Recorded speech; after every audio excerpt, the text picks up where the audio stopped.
Hello and welcome to another Canny Conversations podcast, and it's a delight for me to actually say that this is a brand new territory. It's a new territory because we've got a guest that has actually appeared on our podcast before. We had two sessions a good few months back in sort of September, and they were published in sort of October. And there were so many things that we discussed, but so many other things that we could have talked about. And because the individual and I met a little while back, and we just had a bit of a catch up, and I thought, you know what, this is another opportunity for another podcast. So it is new territory, but I'm honestly so excited at welcoming Derrin back to Canny Conversations podcast. So welcome, Derrin. Lovely to see you, Saf. Thank you for having me back. I'm quite excited about this topic today. Thank you so much. So looking back since our last conversation, bring me up to date in terms of, firstly, your world of work. What's actually happened? What observations have you had?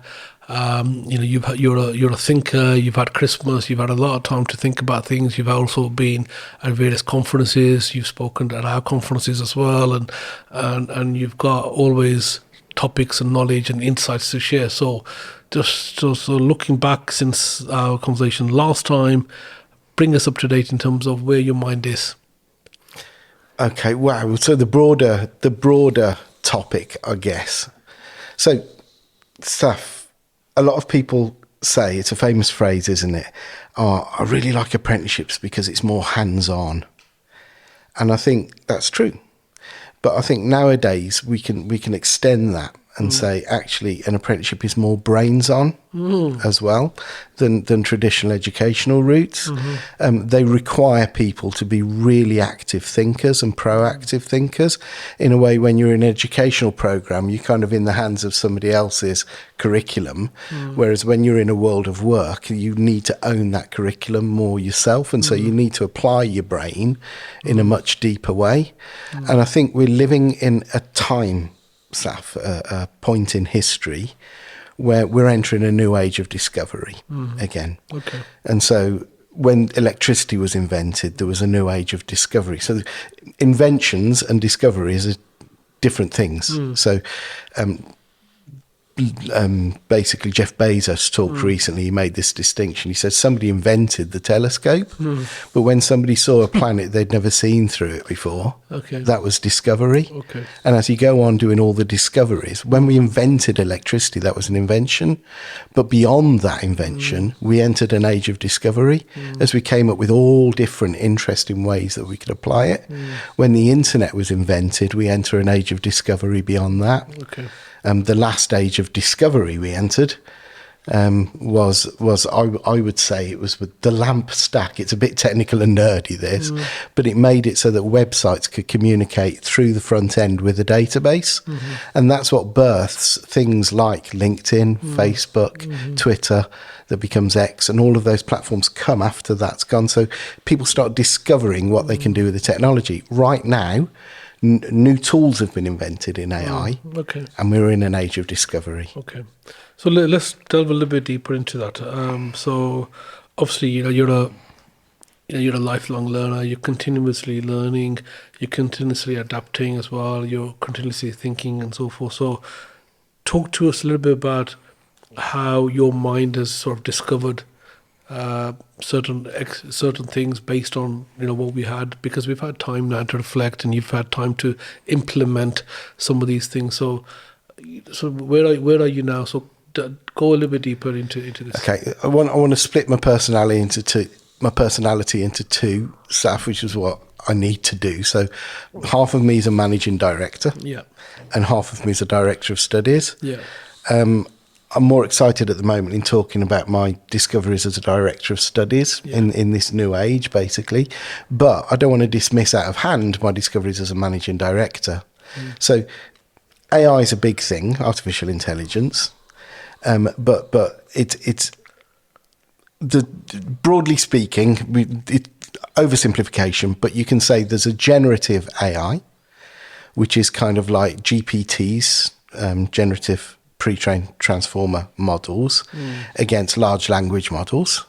And by the way, those generative transformers can be used for images, for music, for video and other things as well. But the large language models of text is quite exciting. Okay. But that's separate to agentic AI, which is basically getting these systems to reason, adapt and act or in an automated way to prompts that are coming through. So as an MD, I am beginning to think about how I can use agentic AI, for example, to rationalize the application process, which takes a lot of my staffing time.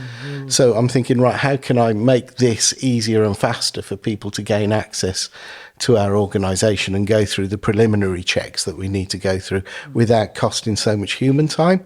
But all of that's an exciting topic on the side. How can we automate processes, liberating the staff to be more human in their work and enjoy their work more? But as I say, my primary topic for today, if you like, is around the educational side. Okay. So again, we're all sort of working. We've all got two hats on. You got the hat of employer, the business hat in terms of efficiency savings. How can I use these tools to drive more efficiency, to be better, to probably reduce manpower, to reduce to do all of that, and we can probably touch on that as well, because again, even though you said you want to focus a little bit more on the director of studies, we will talk a little bit about I think just bring your shared knowledge of how we can use AI in the world of work to maybe automate some of those things, to probably efficiency save, systemize a little bit better, and ultimately for productivity. That's the ultimate game, isn't it? To be able to deliver more. It's not always about cost saving for the sake of cost saving. It's about being able to deliver more value. So park that for now. Director of Studies hat on. You're an educationist. You're a learner. You can deal with complicated matters, and you do that in your day to day. But if you can simplify that for the common person at the moment, in terms of what are you talking about, Derrin? what are you talking about? Yeah. Okay, so a nice little thing I see sometimes is approach, method, and technique. Yeah. And when I look at any kind of educational approach in general, I like to think, right, let's talk about the approach, let's think about method within that approach, but also let's not forget to talk about some practical technique that we can use as educators to use it. So I'd like to talk about those three areas within GPT tools. So the famous ones at the moment, everybody's heard of ChatGPT, which is like GPT-4 Turbo now. Copilot is the Microsoft version, which is built on that. There's also Claude, there's also Gemini, and there are other tools out there which are basically tools that we can use to deliver our work as knowledge workers. So basically what happened, I talked about the age of discovery earlier. On the 30th of November 2022, ChatGPT was released upon the world. And within 2 days, 2 million people had played with it. And within 2 months, 100 million people have played with it. And it's just exponentially grown since then.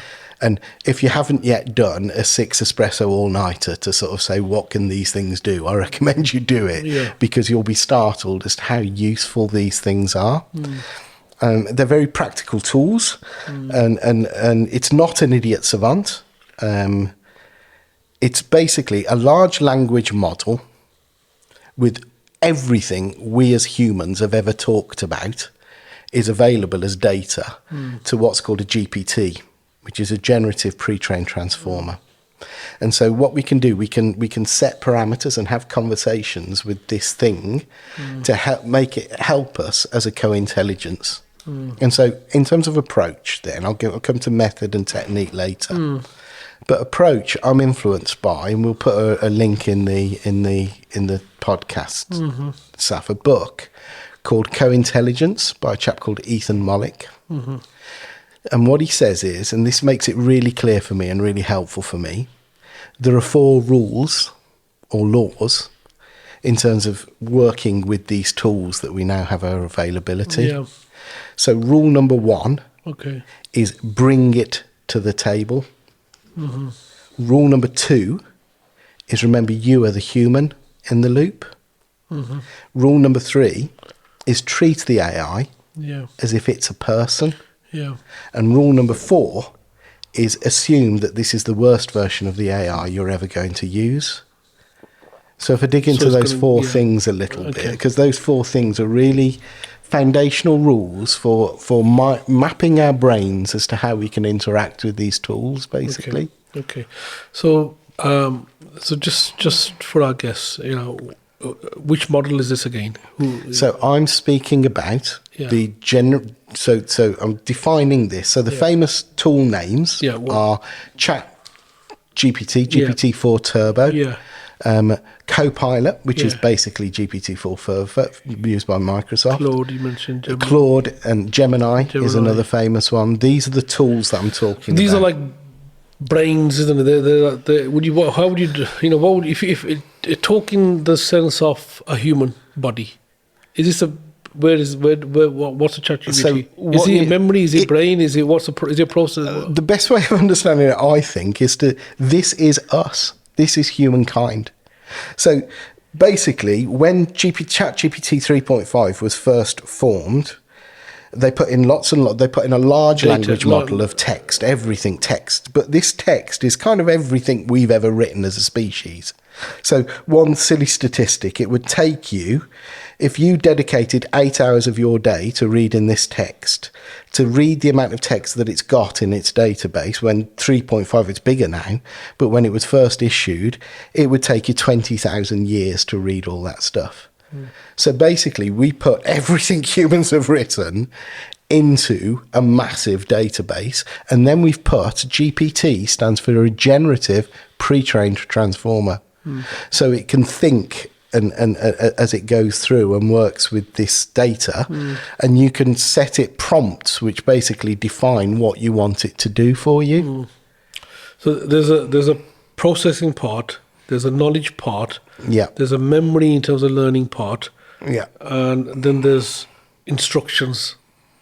And you can set instructions, but there's a new trick now. So there's something that's come out recently. So ChatGPT themselves, if you pay for a subscription with them, you can set up your own GPT. Shall I give you a practical example from the apprenticeship world? Please. So as an assessor, what we can now do, you can set up a GPT. So you've got ChatGPTs, which is the big generic one, but on top of that, you can pre-train your own GPT. So you can make your own defined transformer. So let's say you're an apprenticeship coach in digital marketing. Yeah. What you will do, you will train the transformer with, you put in the apprenticeship standard. And then you put in all of your training materials as content that you've developed for that apprenticeship standard. Yeah. And then you say, all right, I need to do coaching sessions on this. And like in our organisation, we've got a defined process for how a coaching session happens. First we assess, then we teach, then we align workplace activities with what's in our talk programme. And then we set in a plan which has got smart targets. So what you can do, you train your transformer to have those things, and then you say, against this form, this is the form that I need you to fill out. So you prompt it to fill out the form that you've entered so it understands what the form is. And then you as you do your coaching session with the learner, you capture the transcript of that coaching session, and then you put the transcript into the GPT. And you say, based on the pre-trained knowledge, so they know what the standard is, they know, can you basically construct the form, which has got my 4 separate areas that I want to focus on, based on this transcript, make the form for me. That produces it then, and then you can say, define smart targets for a number of objectives based on this conversation. And then you can look at those as a copy and pastable foundation for what you're going to put into the objectives tab in your virtual learning environment. So what I'm saying is what it does then is it takes away the sort of write-up and the analysis and a lot of the boring conversation from the process, and because that does the thinking in terms of the minutiae of the detail, which often sort of pause the conversation, make the conversation awkward. So it liberates the academic, the coach, to have a really genuine conversation about the learning in the workplace and the learning on the standard, because the machine is going to construct the useful form. Okay. One thing that's really important to say about all GPT tools, and it's really important to understand it, they hallucinate persuasively. So hallucinate is a terminology used in generative AI. So what they do is they call on information sources. This is why setting parameters is so important. So it calls upon different information sources, and they make their best guess as to what the right information to put into their response is. And then they're trained to write very persuasively. So when you read it at first, this is why the second rule of remember you're the human in the loop is so important. You need to understand that you are the author of that coaching record in the example that I've given, so that when you look at that output, don't trust what it's saying to you. Just you go and write over it based on your human experience of what you want to write, but it accelerates and improves and maximizes your efficiency in your work, basically. But it doesn't replace you. It's a co-intelligence. It's not an intelligence. So it's a supporting tool. Okay. But you need to ultimately edit what's written on that in order to then put it into your system. Okay. So, when we're talking about ChatGPT, I mean, obviously, we've all got experience of ChatGPT, and we've all probably done have had, many hours of sessions in terms of ChatGPT, and you are absolutely right. The response that you get sometimes is given with a lot of authority. It's persuasive. And you trust it to a certain level, and it's one of the things that we've learned since then is that actually you can't fully trust it, No. and that's exactly what you're talking about in terms of don't be afraid to overrule it, don't be afraid to question its judgment, and don't be afraid to triangulate what it's saying. It's necessary to do that. So bring it to the table, but remember you're the human. Yeah, so that's important in terms of what that is. It's not the be all end all in terms of everything that we say. Absolutely not. It's an assistant. Yeah. And it's not a replacement for your brain. No, and the other thing is, if it's referencing sources, you still need to go and do your independent research, because it's not necessarily to be relied upon, because it's basically its choice of sources may not be credible for its information, because it's got all that text that it can choose from. Okay. So you need to read it through with a bit of scrutiny. But as I'm saying, in my example with the localized GPT, that makes it a bit better, because you've effectively pre-trained it with the content that you want it specifically to refer to, which are the KSBs on the apprenticeship standard that you're in conversation around, and the content that you as an organisation have developed against that. Okay. So it does pre-train it to be more reliable. It's still not completely reliable, but it becomes more reliable. How can this help in terms of personalising learning for individuals? Thanks for that question. Yeah. So I'm going to go through now. There's a little concept I've got in my head, which is pink paper syndrome. And it's the joke of the primary school teacher that gets their first job in a primary school, and they've got a class the next day teaching a vocabulary set or something like that to their children in a group of 30 kids, and they spend all evening with scissors, pink card, Pritt stick, and pictures, and a marker pen, and they Pritt stick all the pictures to these things for all of the kids, and they write the words on with marker pen, and they go the next day into the classroom and put this activity in front of the kids, and the kids basically do the activity in less than a minute, and then have to sit there for the rest of the 59 minutes of the talk session, not really having a lot to do. Okay. It's a classic mistake that teachers make. I call it pink paper syndrome. And I think that nowadays, surely as apprenticeships provider, what as an apprenticeships provider, what excites us, Saf, is the ability to apply theory in contextualised practice in the workplace in a way that makes a difference to the employer organisation. So if we are, a big mistake would be to use ChatGPT and tools like that to help us write lots of content for the learners to read. That's pink paper syndrome. What we can do, though, is to say, right, we're in an age where research and reflection and responsibility at work are I call them 3 R's for the 21st century. Research, reflection, and responsibility at work are the skills that we want to develop in these brains-on knowledge workers. And by the way, when I'm saying knowledge worker, I don't only mean solicitors and office workers and things like that, because I think knowledge workers are chefs.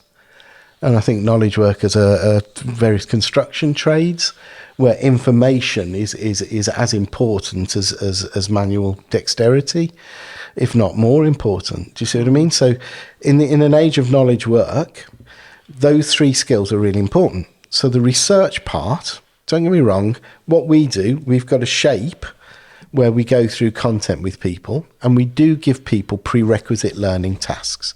So we say, these are the prerequisite learning tasks that we need you to do, that we have curated or created from ourselves, which is the knowledge that you need.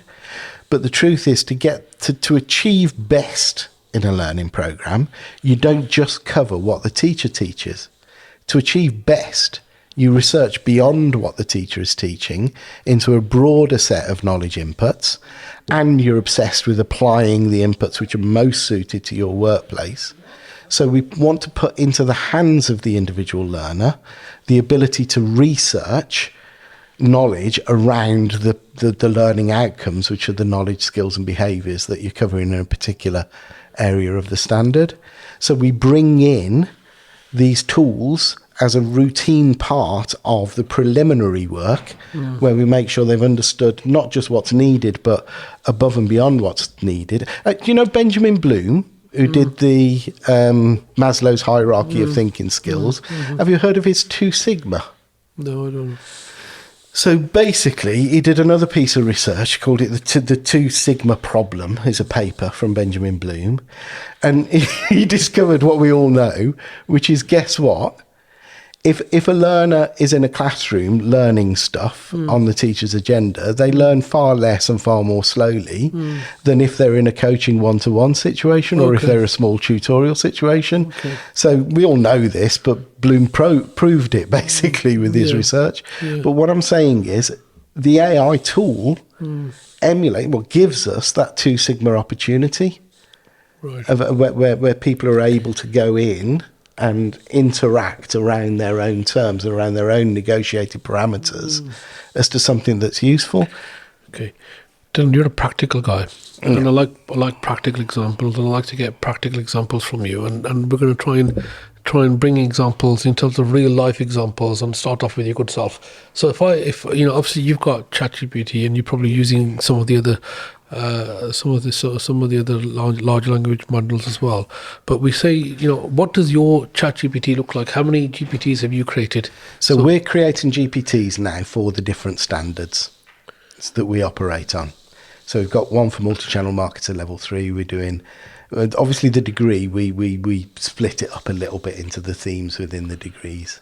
But we're in the process of creating dedicated on your system, GPTs. If I had your laptop or whatever, what would your GPTs look like? How many do you have? We've made GPTs on chat.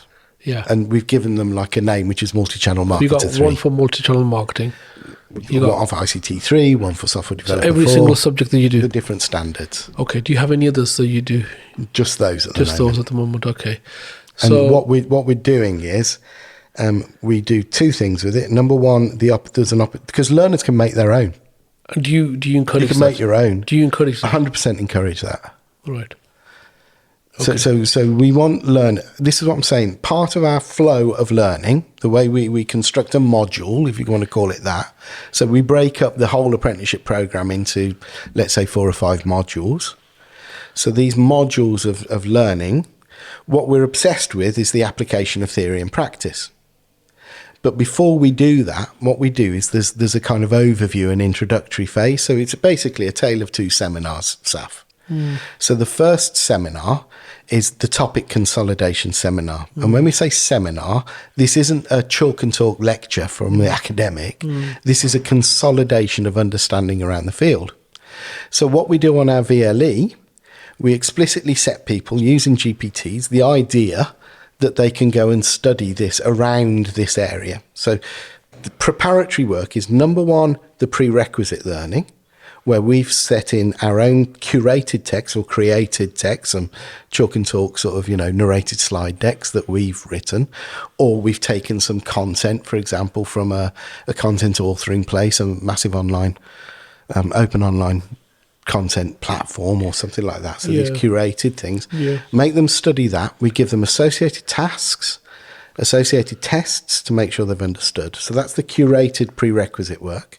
But the second half of the preparatory phase is independent research, which goes beyond the curated prerequisite learning.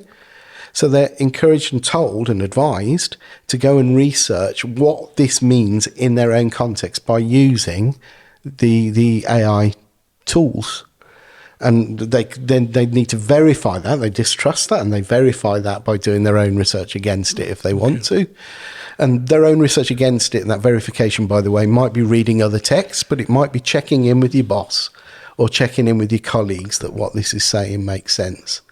So all of that then comes to the first seminar, where we consolidate their understanding of the knowledge areas and the skills that have been covered.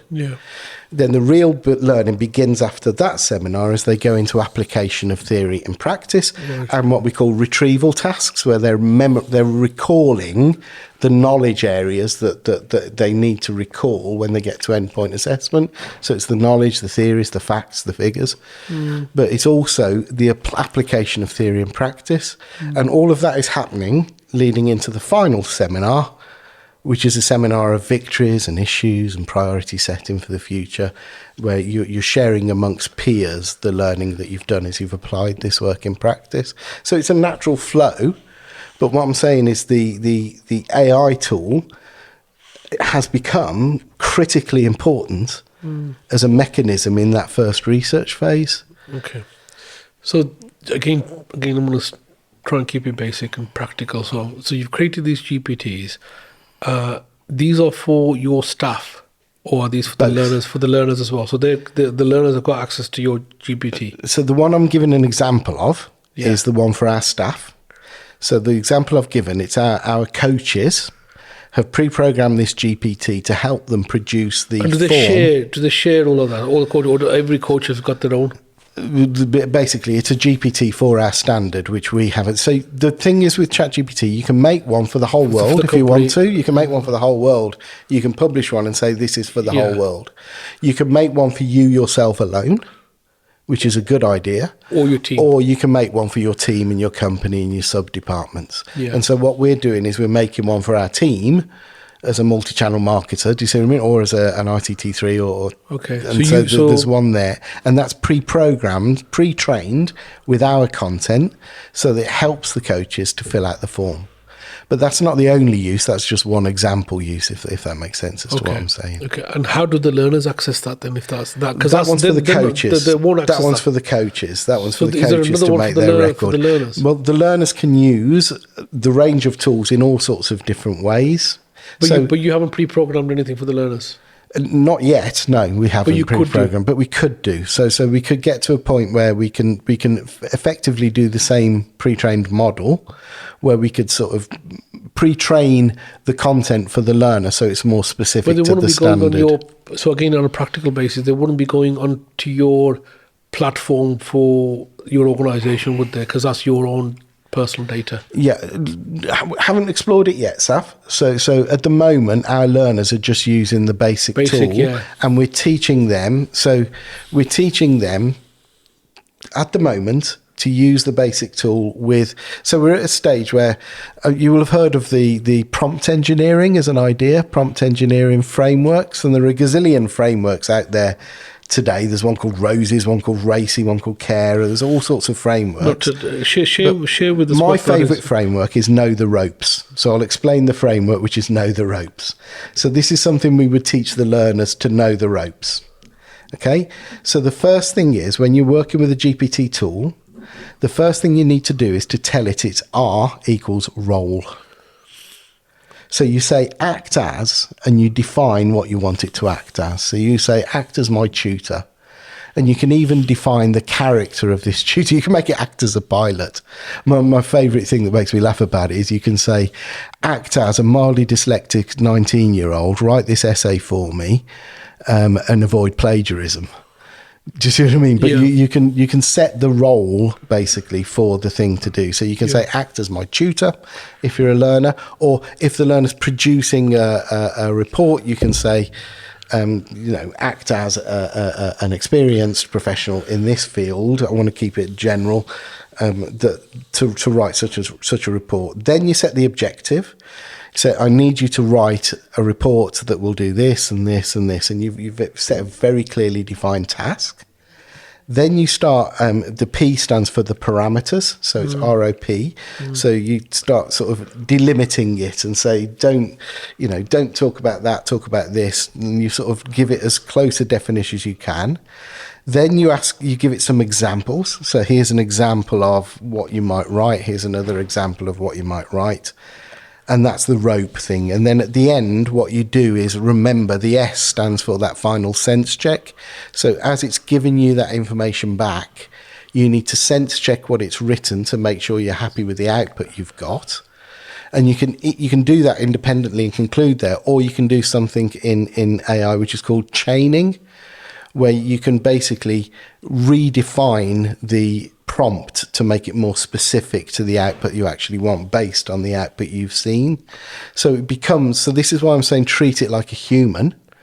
So it becomes, and treat it like a human. So know you're the human, but treat it like a human, because you've got basically, what you've got, Saf, is an army of uber qualified researchers, like post-university postgrads that work at the speed of lightning to give you information back. So you have to sort of really define and treat it and tell it, talk to it as if it's a human, and set it real parameters. So ropes stands for tell it its role, tell it its objective, set the parameters for P, give it some examples, and then finally never ever forget to sense check the output. Okay. And it can be used for anything. It can be create a recipe for, or it can be just whatever advice, create a project plan for such and such a problem. And you can use it to give you that influence. I think it's very powerful in terms of a lot of it now is about our ability to use these techniques and the best way to do so. So that's fantastic in terms of how to remember that as well, know the ropes. Know the ropes. So know role, objective, parameters, examples, and then obviously the sense check. So you got these GPTs that you've created as a team, and your coaches use those. If you were thinking about the outside world, now you got your MD hat on, you got your employer hat on. Yeah. Have you got examples, or can you give examples of how an employer can use any language model, LLM, in terms of how that can improve their business? Yeah. So I would say this. Obviously, I'm from the digital and IT world. Yeah. So you're already our guys use it for coding. So Claude is the best platform for code creation. Basically, Claude is actually. You know what, Derrin, let's go through them first. Mm-hmm. So you got your ChatGPT, you've got your Claude. You've mentioned Microsoft's Copilot. You've got your Google's Gemini. Grok from X, the Chinese have invented DeepSeek. DeepSeek, yeah. So I'll tell you my little experience that I've got. So on Grok, you can talk to it, and it can talk back at you with instructions and so forth. And you can be in a position where you can say, well, actually, talk to me in a sergeant major manner, a little bit more rough and so forth. That's it. So I said, you know what, I need a pep talk. I'm going to go and meet XYZ person, and I need and whatever. And he comes in and says, Safaraz Ali, you can go and do this and so forth and whatever, and you're the man and whatever. And so I've seen that part of it. It's a bit gimmicky. It's a bit gimmicky. It's not as gimmicky as making what's it called, the miniature doll of yourself in a plasticated so it's wrapper. A bit It's gimmicky. Like, how many trees have died for that? Yeah, I know. But again, talking about that, you said treat it like a human. Sam Altman, the founder of OpenAI, ChatGPT, he has put a request out there to the whole world and says, please don't use the word please and don't use the word thank you. That's it. Because what you're doing is you're killing all these trees because of the electricity that it uses. So even though we treat it as a human, but don't overdo it with all these please and thank yous. Yeah, because as soon as you put extra words in, again, you got to remember it's a lot of processing. So, yeah, and I think there is. So I think there are. I to be honest, I didn't make one of the plasticated versions of myself, much as I really wanted to see a little. You were saving the trees, plastic doll. I just thought that's not what it's for. Yeah. And again, there's a cost to that, isn't there? I'm not going to do that. There's a cost to the world, isn't there? Yeah, to I'm a not certain going level. to do that. I think you need to use it to get work done, and I think using it in your studies is a reasonable reason to use it. Yeah. To research a problem at work. Okay. That you need to resolve. I think that's a good reason for using it, and to research a problem that you're being faced on an educational program. I think that's okay. Out of those tools, which one have you got on your phone, if you don't mind me asking? Which one do you sort of live and breathe? So we use Copilot at work because we're heavily invested into Microsoft. That's your go-to. I also have Chat. I've got GPT-4 on my phone as well. And do you use that? How often? So practically, do I use it? I don't use it a lot, and the reason why I don't use it a lot is so as we move forwards, I don't have a lot of research tasks that I need to do myself in my work day in, day out. My apprentices do, and the apprentices I work with do. But I don't have much need for set up a report. People who work in the office do as well. So a classic example is a policy. So as well as I do, Saf, being from the FE sector and the HE sector, policies are written by universities, and what we all do, I call it to Frankenstein a policy. So you basically Frankenstein a policy by taking some example of other people's policies, open up a Word document, copy and paste it in, reword it and write over the top and create yourself a policy. Well, that's effectively the same thing as using a GPT tool. And so it's good for that. So people who are involved with policy definitions or process definitions, that's a very practical thing to use it for at work.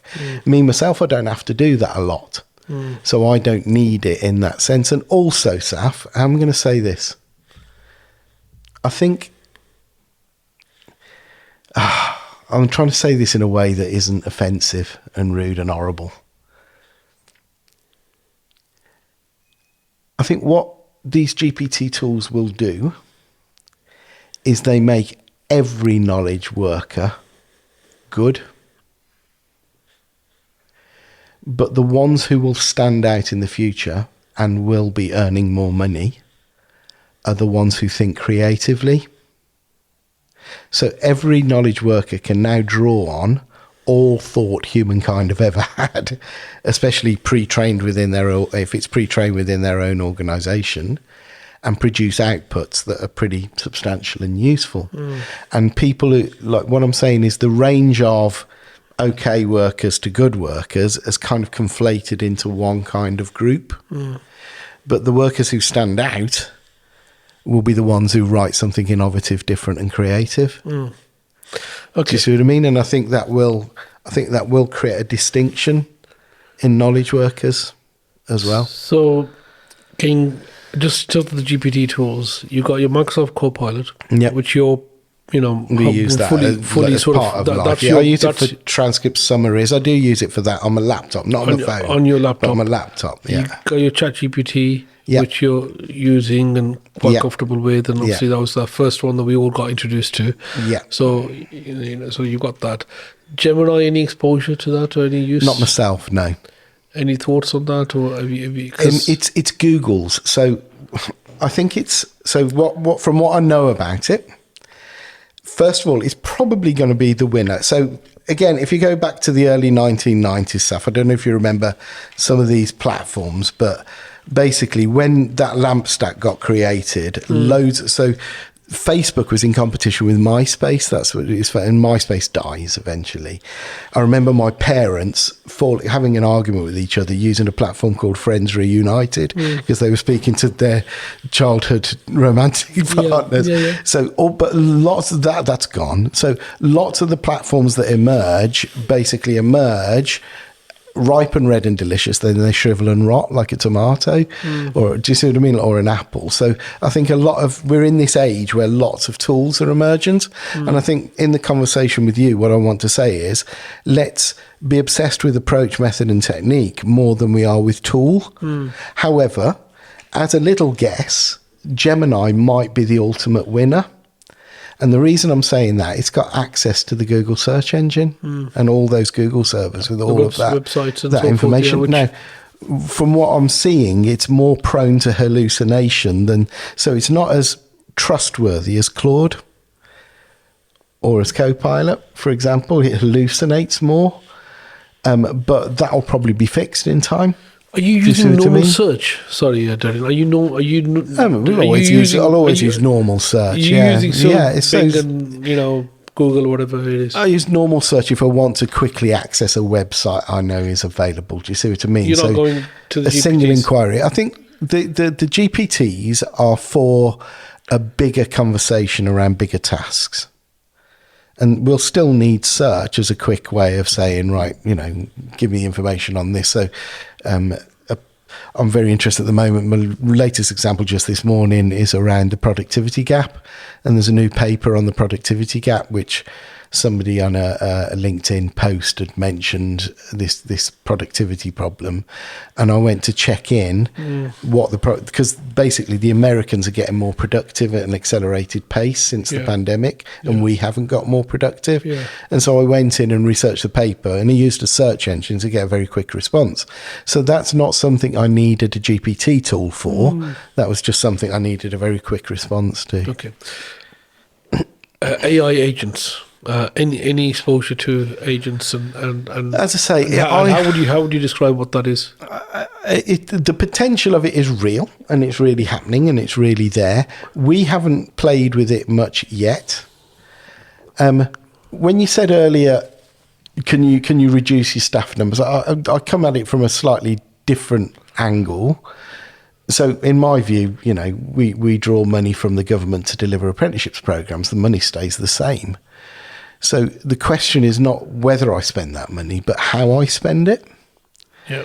And so I think based on Bloom's 2 Sigma problem, basically, the more human contact I can give my learners and the employer partners, the better.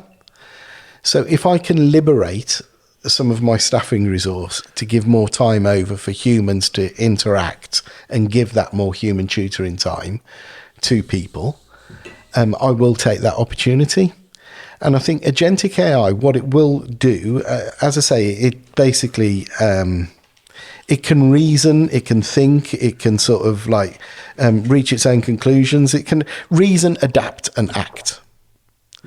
So you can make it can reason, so it can work out what the best way to solve a particular problem is. It can adapt to a certain situation, and it can act independently of human control. So I think we'll be using those tools, as I say, for the best example that I've come up with thus far is that laborious initial assessment process. I think we can get through initial assessment with that tool, and then the ones who pass it hit a certain point where you need to have a more human conversation. So in initial assessment, there are a lot of routine and both of an employer and of a learner. There are a lot of routine and fairly dull questions to ask about eligibility and some English and maths testing and stuff like that. But the magic happens in the initial assessment when you have the conversation with this person or this, either as an applicant or as an employer, and you ask, do you get what's going to go on in this program? Do you want this? And you check in that they've got the mindset to succeed. I don't think the AI tool can do that. But if I use the AI tool to take a lot of the routine, boring work away, that frees up my initial assessors to have a more meaningful conversation, both with the employer and with the applicant. So I think we'll become more robust in terms of making sure that the right people are on the right program, thanks to using it. But no, Saf, I haven't deployed that yet. Okay. So you talked about coding, and we've probably all heard, some of these, big sort of billionaires out there who says, if I was to give advice to somebody, I would say learn coding. That was practical probably about 3-4 years ago. You come from that background.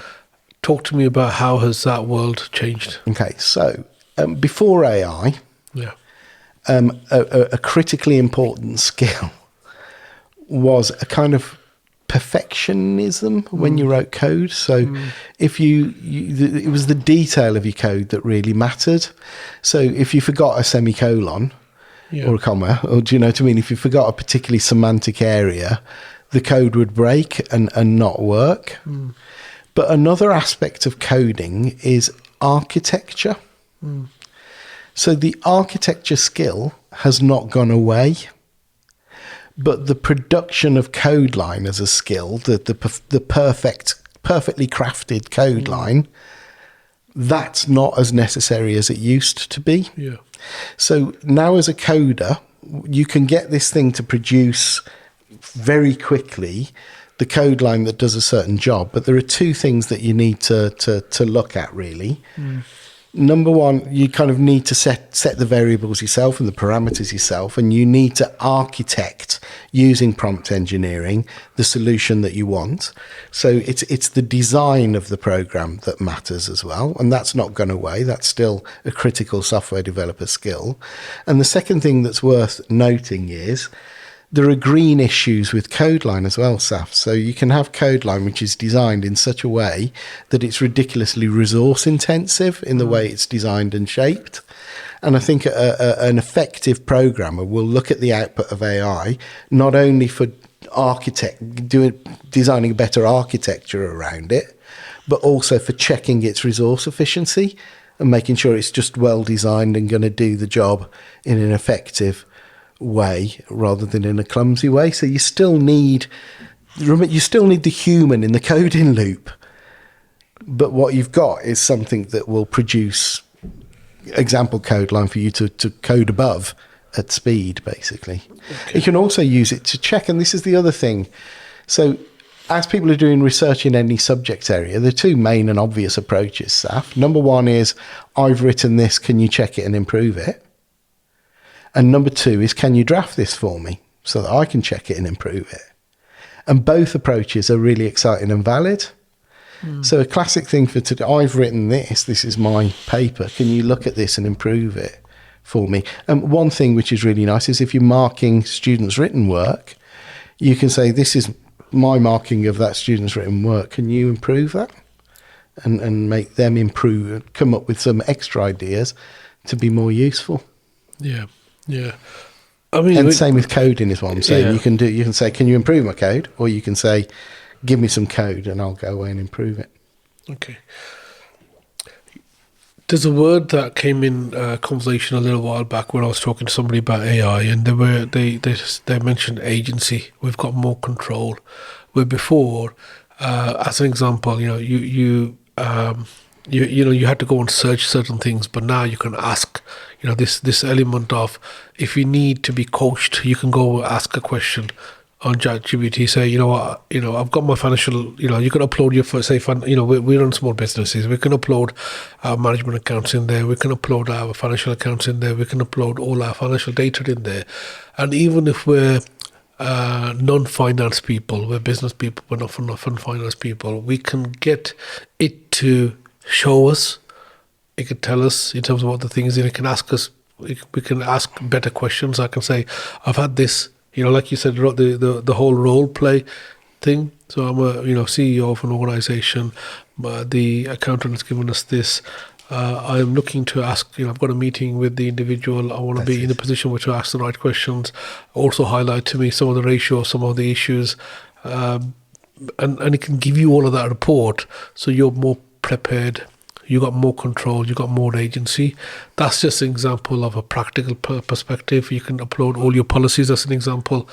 Again, another example. Somebody mentioned to me that they had a difficult conversation, with a member of staff. Yeah, so they had so for example, the person went in. He went to ChatGPT and says, I've got a difficult conversation with somebody who's been working with me for 20 years. This person. This is the relationship that I have with them. This is the issue that I've got. I want to be in a position where I can tell them what the issue is, what it is, make it less confrontational, but get the outcome.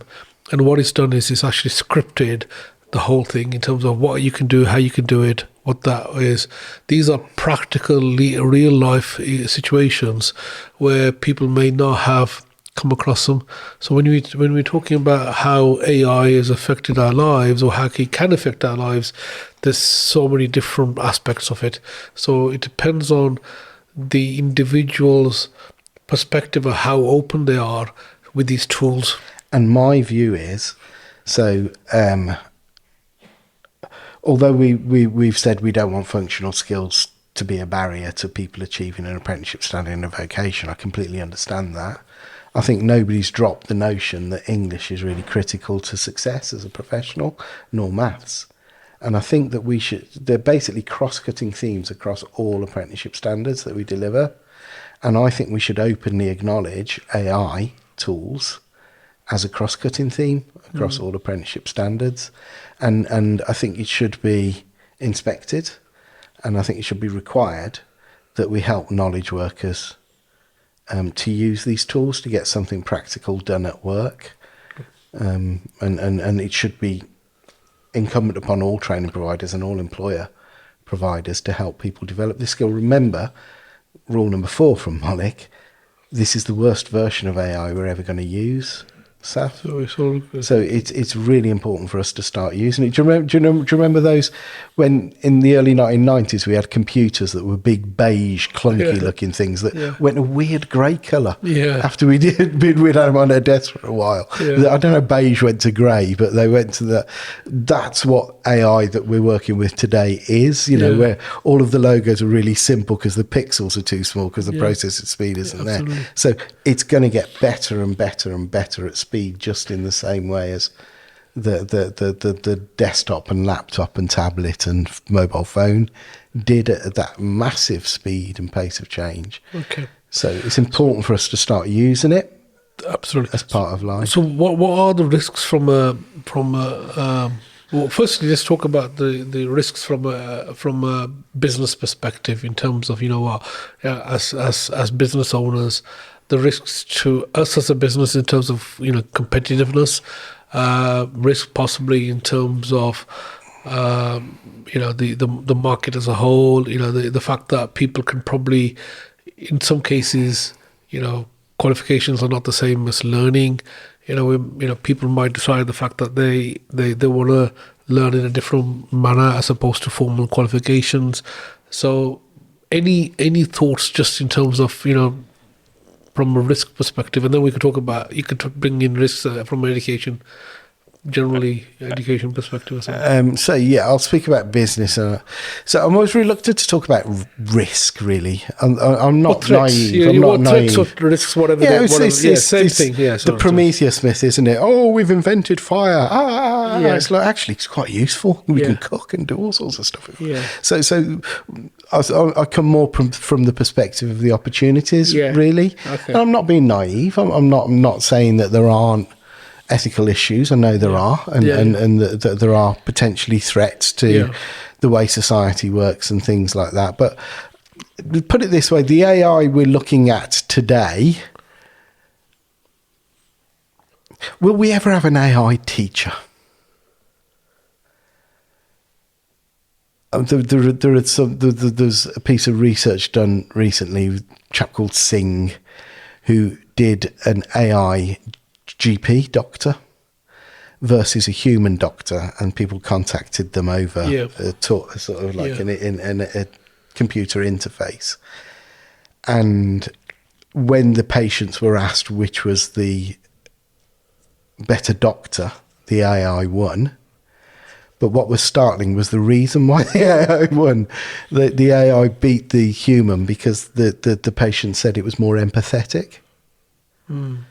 So that's quite startling. Yeah. So maybe we'll get to, that 2 Sigma problem of tutoring that I'm talking about. Maybe we will get a very empathetic AI tutor that can be used in the workplace for clarifying confusions over things and giving people, your beautiful example, Saf, of how am I going to deal with this particular problem at work, and give me the language to sort of express how to deal with this difficult person in this situation. Can we use AI tools for that? Potentially, yes, we can. Does it take away the need for a human in the loop? I would say definitely not. I think so. Right, here's the example. Have you been to YouTube recently and started looking at videos on there? Yeah. And you go to a video and you think, it looks quite interesting, and the video's an AI produced video. Yeah. And you just feel, I don't know about you, I feel betrayed, because the point of the YouTube platform is the human experience, right? It's that human connectivity. That's what built YouTube, and that's what's exciting about it.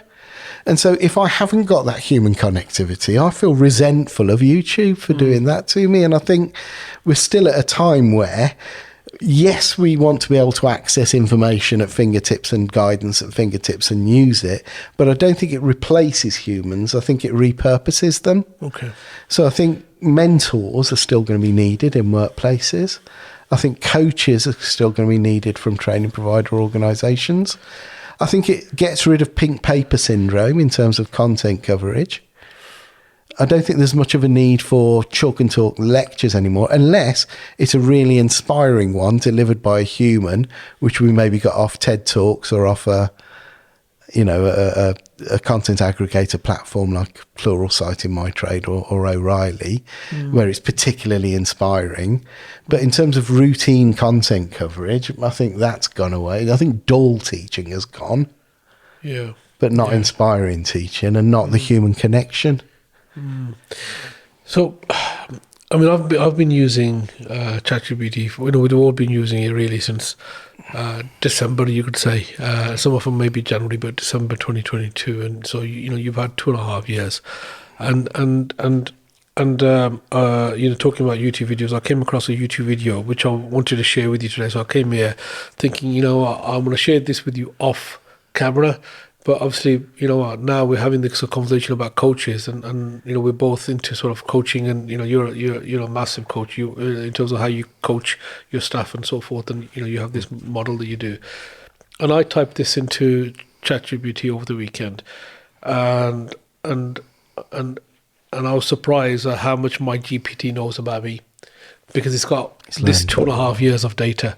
So I've got here 11 questions that I typed in, and the first one question, if you allow me, is what unique strengths am I underutilizing? And these are all questions that I put in. What recurring challenges or blind spots might be holding me back? Nice. What's one small but impactful habit I should add to my daily routine? Do I have any hidden talents or unique traits I might not fully recognize? How would you summarize my mindset and overall outlook in life? What one surprising insight about me that I might not have realized? And then I've got here number 7, write a short personal story about me that reflects my journey and expertise. help me identify my core values, then summarize my top 3. Based on my current trajectory, what does my future success look like? What is my biggest limiting belief, and how can I start overcoming it? And how did it do? And he actually did all of that, and he gave me a whole chunk of probably about 4, I would say about 4 pages of A4 equivalent. I'll send this to you, and I think, you know what, Derrin, it's worth a go, because you'll be surprised at what he knows about you. Probably knows more than my wife. It knows a fair amount, but it knows a fair amount. The only thing is, if your GPT is shared with the whole team, then that's a different thing. If you've got your own personal one, then this is great. If you've been using it actively, I put emails in there. So, for example, if I've had an email from a member of staff, a long email or whatever, or something, I'll put it in there. So, summarize this to me. What can I respond to? So I get it to do that for me. So there's you can call it cheating, or you can use it. You can call it leverage. I've started calling it leverage to a certain level, and he came up with a very good response. If he doesn't know that much about you, because you use it predominantly for developing material, then it probably can't respond. So it depends on really what your usage has been. Exactly. So GPT stands for Generative Pre-trained Transformer. Yeah. And the important notion is this pre-training. Yeah. So effectively what you've done, when you're saying it knows me quite well, it's because you've trained it. You've pre-trained it. Yeah. And this is what I'm saying earlier with the GPTs. You can have public ones, personal ones, and company or departmental ones. Yeah. Do you see what I mean? And I think so long as you're subdividing, so don't put your too personal information in one that is for the rest of the department, because then you might be revealing. Use each different audience, if you like. Exactly that. But honestly, it is very, very, very, very impressive. I've got one here that I've got, again, specifically for your good self. I thought, you know what, I've got to come in and slightly impress you, because you're the man with all the knowledge, and I thought, okay, so these frameworks that you talked about, and you said, prompt engineering frameworks. I've got a model which is APE. There you go. A model which is there's tag, gazillions of these. A model which is ERA, a model which is race, a model which is rise, a model which is care, a model which is coast, trace, and roses. And I'll share one with you, if I may. Roses is not far away from my ropes. Yes.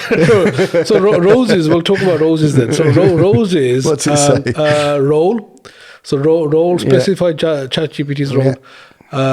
O, objective. Yeah, say. State the goal or aim. S, steps, describe the situation. See, I say parameters there. So parameters. E, expected solution. So it is different. So I'm saying examples of it. And then S is the scenario. As for actions needed to reach the good thing about these prompt frameworks is, so I've given a generic one that I like, but the nice thing about knowing all the different prompt frameworks that are available is, according to the situation, a different one is better suited. Yeah. So just it's good to have an armory of prompt frameworks rather than an overarching one. So APE framework. What's that Action, one? Define the job board activity. Purpose, discuss the goal and expectation. State the desired outcome. Well, it's not very different to the other ones. They're just like... Yeah, they're all the same. Tag, basically, task, define the task, action, goal. Yeah, I think my know the ropes sort of captures So I think know the ropes captures it well, but all the same. Care, context, action, result, example, coast, context, objective, action, steps, task, trace, task, role, action. For some particular tasks, one might be better suited than others. Yeah, absolutely. So this frameworks is absolutely... Can I give you another framework, which I think is a good one? So you said speak as business person as well. Yeah. So I'm actually speaking as Director of Studies and MD. Yeah. I'm going to quote Lindsay Herbert. Okay. She worked from IBM, and she's written a book called Digital Transformation. And she says, here's your new framework, BUILD, B-U-I-L-D. And she said, if you're implementing a new technology or new technologies into the business, there are 5 concurrent activities that you as an organisation need to be doing as you bring this new technology into the way you work. Yeah. So the first thing is you need to, B stands for bridge. Mm-hmm. So you need to be saying, right, what tech, so you need to start from your people's perspective Yep. and say, what tech do they need to do their jobs really, really well? Yep. Then you've got uncover, which is basically taking taking technology that we've got available, finding tools that are out there and just asking the question, what can we do with this? Yeah. So bridge is, what do my people need to be able to do? Yep. And uncover is, given these tools, what could we do with this? Then the I stands for iterate. And it's effectively just making sure that somebody in your organisation, based on the understanding of bridging and uncovering, is starting to try things out. And so it's a formally dedicated staffing resource to trying these things out at work. Then you've got leverage, which is once you've found something that looks quite exciting, actually digging in and making that thing useful. In other words, going right back to that bridging conversation of, are we making work more efficient with this, or is this a faff? And if it's making work more efficient, then you're leveraging it and making it work. And then once you've proven that this is a good thing, at that point you disseminate to your whole workforce, and that's the D. So B is bridge and U is uncover. 2 processes for making sure you're thinking about tech. Then you go through the phases of iterating, leveraging, and disseminating in that order, so you don't make the mistake of disseminating something rubbish. Do you see what I mean? You iterate to prove it, leverage to really prove it, and then disseminate. And so that, I think, as a business leader, is a good framework for making sure that you're making good use of technology, rather than sending people chasing the Friends Reunited or MySpaces of this world. Okay, I got one more for you. Go on. If this doesn't impress you, then I'm going home, man. Go on. What you got? So I've got this. Okay, act as my personal strategic advisor with the following context. You have an IQ of 180. You're brutally honest and direct. You've built multi-million-pound businesses. You have deep expertise in psychology, strategy, and execution, and have a Hanafi scholar level of knowledge of Islam and sayings of Hazrat Ali, and similar level of wisdom in the context of business and enterprise. You care about my success but won't tolerate excuses. Everything needs to be targeted and smart. Beautiful. You focus on leverage points that create maximum impact. You think in systems and root causes, not surface level fixes. Your mission is to identify and the critical gaps holding me back, design specific action plans to close those gaps, push me beyond my comfort zone, call out my blind spots and rationalizations, force me to think bigger and bolder, hold me accountable to high standards, provide specific frameworks and mental models. And for each, those are the parameters. This is all of that. Yeah. For each response, start with the hard truth I need to hear, follow with specific actionable steps, and end with direct challenge or assignment. This is my own personal one that I love it, and I love it because what you've done, you've done your role, you've done your objective, you've set loads of parameters, put some examples in as well. Okay. So like some exampple of what you might talk to me about or do, like and then see what it does. So 6 out of 10, 7 out of 10. I love it. How many marks out of 10? What I like about it is it's personal to you, it's a real thing. Yeah. Have you run it? I've run this. And what happened? It's not that good though. No, what happened? Yeah, it gives me some results. I've uploaded my CV. I've uploaded my LinkedIn bio. Yeah. I've uploaded a couple of things that I've done for awards. You know, when I've put in for an award, or if I've done any sort of work personally that I've uploaded. Yeah. So I've uploaded that. You know, I've put my books in, my Canny Bites books. I put some nice. They're all in there. I put my website link and all the rest of it. So it's got data on me. Yeah, it's got data on me, but it's still a bit soft, really. You know, it's not. If a coach gave me some of the responses, I'll think, you know what, you'd be disappointed. Yeah, a bit disappointed. I think, why am I paying you all this dull money? Yeah, so it's not fully there. No, they'll always. So will it ever be there? This is the question. So as I say, we're in an age of discovery. Yeah. My current feeling is you'll still be willing to pay for your personal coach. Yeah. or or have your friends that give you a good mentor, whatever, dressing yeah. down. You know, your mentor. I don't think it'll completely replace I still need that. to phone I somebody. think it's more useful for telling you what you need to learn rather than advising you how best you need to act, if that makes sense. Yeah. So I think I'm not gonna get rid of my skills and knowledge coaches and performance development coaches, because I think they are really, really important for the frank conversations about how to perform more effectively at work and how to apply these skills and these knowledge in the workplace context that you are actually in. And I think there'll always be a role for those guys. But I think that the tools are very, very useful for the learner as they prepare to have the conversation with the coach. And also you can put the research accountability into the learner's hands, so you don't do pink paper syndrome, but you put it into them to make sure that they're covering. Doesn't take away prerequisite learning, so I think there's still some curated knowledge that is essential to convey, but they can go away and find out a lot more for themselves before you have to go and teach them everything. Yeah, I think it makes the conversation, I think it accelerates learning. It's definitely a catalyst. There's no doubt. It accelerates learning. Yeah. But you can deep dive. It broadens learning, broadens thinking. Yeah, and accelerates learning, but it doesn't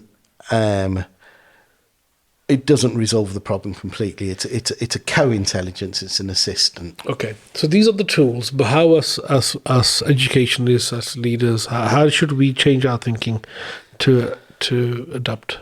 Well, I'm going to make 2 points here. Number one, my very unpopular point that always gets me into trouble whenever I speak to FE people, which is I think the days of business administration, number 2, are gone.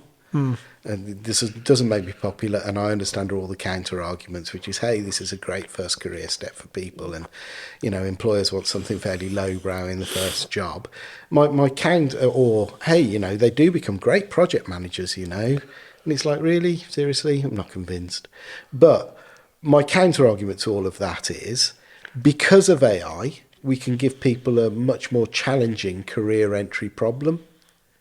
So because of co-intelligence, we can say, right, based on the organisation you're entering, because you've got access to all that knowledge and all of those frameworks, and you can help them prompt engineer, and you can create a GPT that's useful to them.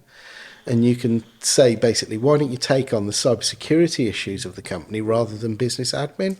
Or why don't you take on the data problems of a company, or the systems architecture problems of the company, etc., rather than business admin? So I think as educators, because of co-intelligence, we can raise the bar in terms of our expectation of career entrance, because they've got more access to good advice and structure, knowledge at their fingertips than they ever had before. So we can raise our expectations bar. I think the second point as educators that's really, really important is, I keep saying, pink paper syndrome. We can say, right, it's no longer incumbent upon us to take massive responsibility for conveying information to you. Yeah. It's now incumbent upon us to make sure that you understand yourself, that you're able to take responsibility for doing stuff at work, research things independently, and reflect independently on how effective your work is based on the knowledge you've researched and the responsibility you've taken for getting something done at work. So that puts the locus of focus in our coaching work right deeply centred on the application of theory in practice rather than the coverage of theory in classroom. And so I think it shifts work-based learning right into centre stage for how to get the majority of learning covered. I think it creates a more problem-posing model of education rather than a banking transmission model of education. It puts the humans right in the middle of application rather than in the classroom just presenting knowledge. I think the days of knowledge presentation have been replaced by the days of knowledge research. Knowledge research, okay.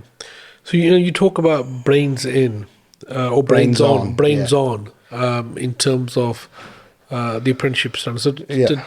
just I've heard you many times speak about this, but explain that again in terms of So- simplify that.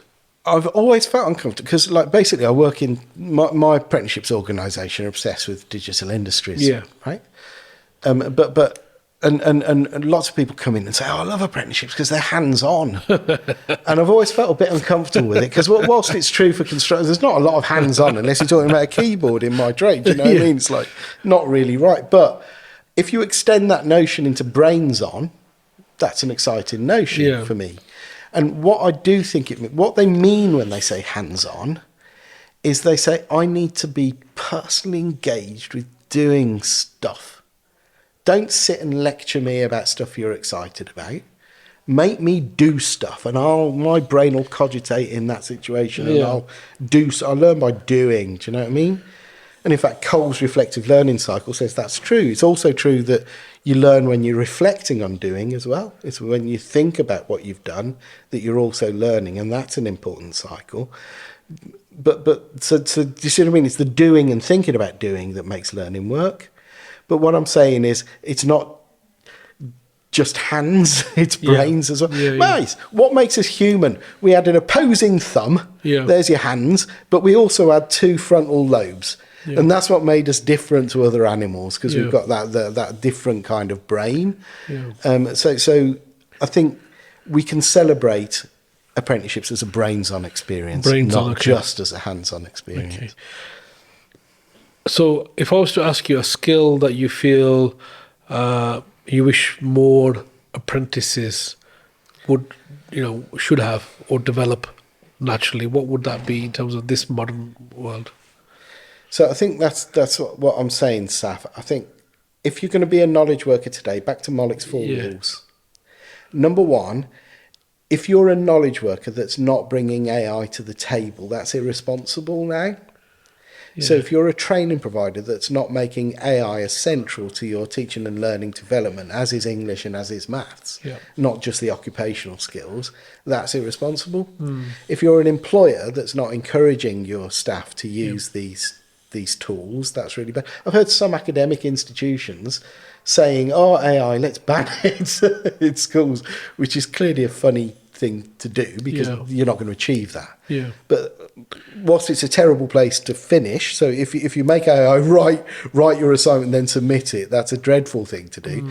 But it's certainly the sensible way to begin the learning journey. Dreadful place to finish it, great place to begin it. I'm going through Mollick's rules. Bring it to the table. Remember, you're the human in the loop. That's really important. So this is the point I'm making with the essay submission. If you get AI to output something and then submit it as if it's yours, you're a nutcase. Because it's not yours. It's not what you've written. So bring it to the table, use it to influence your work, but remember, you are the author. You're the writer. So you do that final submission and you own it and you submit it as your work ultimately. It helps you. It doesn't replace you. But the other 2 rules, which are really important, are, number 1, treat it as a human. You've given all those beautiful examples today, Saf, where you've said, this is your role, these are your objectives, these are your parameters, here are some examples, and then I'll sense check that with you. So treat it as if you're having a conversation with another human. It really is good advice. And the last one is, remember, this is the rubbishest version you're ever going to work with. And that's really important, because keep your eye out there for other things that are available, and be patient with its inadequacies, because it's still hallucinating badly, it's still not very well trained, etc., etc. What's startling is how good it is, right?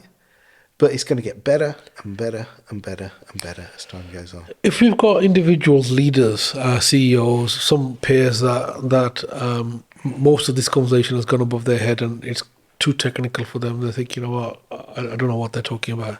Don't know what Derrin is talking about. You know what? It's not something that I understand. What advice would you give those leaders? What if they were sitting here? What would you say to them? I would say, it depends how old they are, staff, but I would say, do you remember the early 1990s? And in the early 1990s, there were lots of technologies that had been around for years. They were not new technologies, but there was something in the air. search engines. You remember Netscape Navigator and Ask Jeeves and things like that. These are coming onto computers. You've got those beige computers standing on your desktops in your offices there. And then you've got the lamp stack has just been developed. So they're starting to put interactive things, which eventually becomes Amazon Shopping and Facebook. But early 1990s, they're not being used. Microsoft Office is just being invented at that point. And what you need to understand is like PowerPoint and Excel radically changed the way humans work. So what happened was, as these technologies came through in those early days, some leaders decided to sit and wait and watch what was happening, but other leaders decided to take on these technologies and work with them and do exciting things with them in their companies. One person set up a taxi company, the other one set up Uber. One person set up a pizza shop, another one set up Domino's. And lots of people think that Tesco's is a retail business. It's not. It's an IT business that does retail. Same as Domino's is an IT business that does pizzas. So if as a business leader at the moment, you're not looking at these emerging... We're in an age of discovery. And if you're sitting in a hole not discovering, you're probably not going to be leading a growth organisation. So it's time to wake up and build, BUILD. So bridge, which is going out and looking at what your humans are not doing, or what your humans are not doing with tech, what your humans need to do better. Uncover is look at tech that's available and work out what the potential is. Iterate is play with some solutions. Leverage is prove some solutions. And disseminate is make sure everybody's using those solutions. So when I'm talking to you earlier about those GPTs for different things, we're in the bridging and uncovering phase. We're starting to iterate. And we will leverage those and make sure that they work when they're really powerful, and then we'll disseminate them across the rest of the staff. So that process, like basically, you need to iterate is the advice I would give to business leaders. Don't ignore it. Play with it. Use it. Go on it.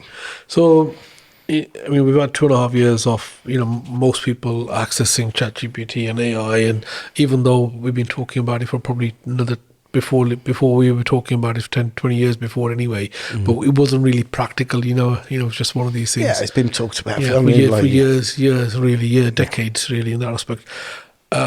What's your thoughts in terms of the next year or so, or 2 years, in terms of how is it going to change? I think we'll go through this exponential growth. I think we'll see lots of tools being celebrated. Just this, I'm talking about MySpace and Friends Reunited again, but we'll see lots of tools coming up, and there'll be all these like, oh my gosh, this is the latest solution. And we'll feel that sense of overwhelm that we felt when all of those social media tools started to land on our desks and then as apps on our phones, and that's slightly overwhelming. Gimmicky, and some of them are gimmicky, some of them are die, and I think that's all coming again, mate. Sorry, bad news there. However, that's natural part of the discovery process, right? Because people are going to be experimental. Humans are experimental by nature. So what we need to do is to be a little bit cynical with all of these tools that are arriving, and to test them out, iterate and check them out and see what works and what doesn't work. And I think as educators, as I say, if you'd said to me like a couple of 3 months ago, I would have said we need to be writing prompt engineering frameworks for our learners. What I'm saying today is we need to create GPTs for our learners for different tasks.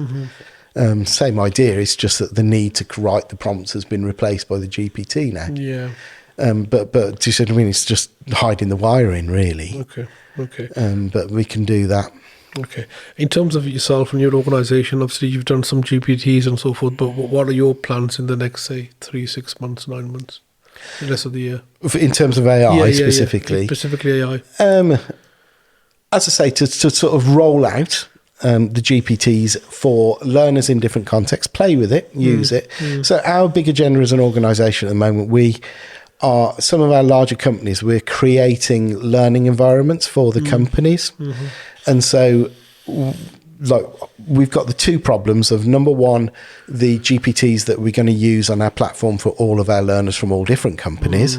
But number two, a slightly more exciting problem set is, can we fine tune the GPT to the specific employer organization? So we can put into because we create a dedicated virtual learning environment for the employer, so we can have dedicated GPTs for those employers as well. Does that make sense? And we can fine tune the task not only to the requirements of the apprenticeship standard, but also to the requirement of the employer organisation and their very practical needs of performance competence in their own very specific roles. So we can bring in all of that knowledge set to the problem, which blends the two. But that's going to be then secret knowledge, if you like. That fine tuning is hyper personalized to the employer, and for that GPT is for that employer alone. So that's the kind of space that we're excited about playing with. And then there's the second place, equally as exciting. What can we do as a more generic GPT? Okay. Derrin, thank you once again for sharing your insights and your thoughts and your wisdom and your approach to doing things, and as you rightly said, there's we're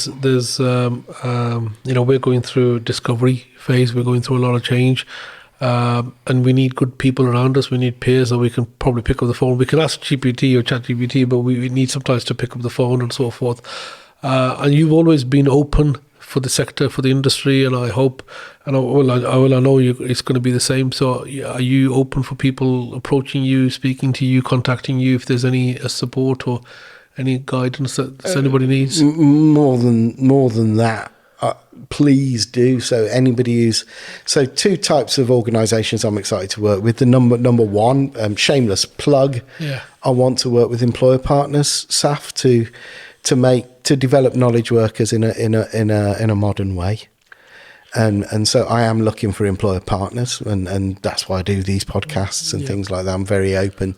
I just need the kind of employers I select carefully. I'm a bit fussy, but I am looking for employer partners who are excited about approaching education in a modern way. And long-term learning journeys in a modern way. But the second type of organisation I'm very enthusiastic to work with are other apprenticeships providers and other educational organisations, because I think if we all sit and work in silos, it's pretty unhealthy. And I think that this AI topic is so important that it needs a concerted effort, SAF, by leaders like yourself that run conferences, to give it a very explicit focus. And I would unconference that rather than conference it, if that makes sense. So you can get speakers up on the stage talking about something, but there's so much to be learned. Even this conversation you and I are having today shows that if we all get together and put ideas onto the table, we can learn massively from each other. So I'm looking for the people like you, Saf, to coordinate us as educators, so that we can share knowledge. I really appreciate the fact that you've given me an opportunity to meet up with you again. I said, whenever I meet you at conferences or events or whenever, you've always got a lot of wisdom and a lot of knowledge, and I just thought, you know what, it's another way for us to package that and let's share that with the audience. And I'm sure, you know, with the wisdom and the insights that you've shared today, there's a lot of takeaways for everybody. As a final sort of any words of encouragement or anything else you wish to say as a final goodbye or message? Let's keep talking. And it'd be interesting to see in 3 or 4 years' time, looking back on this conversation and sort of wincing at how wrong we were and how misled we were at that time, because things are going to keep moving. But hey, this is a moment in history, so let's all join the conversation, and I'm very open. And by the way, the other obvious part to say is my organisation, I've talked about the generic sort of end user approach to AI, but there is the technical side of AI as well, around machine learning, and my organisation are involved with that technical side as well. But I didn't want to bore the audience. No, absolutely. I mean, you've got a lot of knowledge and a lot of wisdom, and I really appreciate you sharing that with the audience today, and sharing that with. And as I said, I've always found you to be very open and collaborative in how you do things. So hats off to you, Derrin, and thank you for the opportunity once again. Thank you, Saf. Great to spend time with you again. Thank you, mate. Thank you.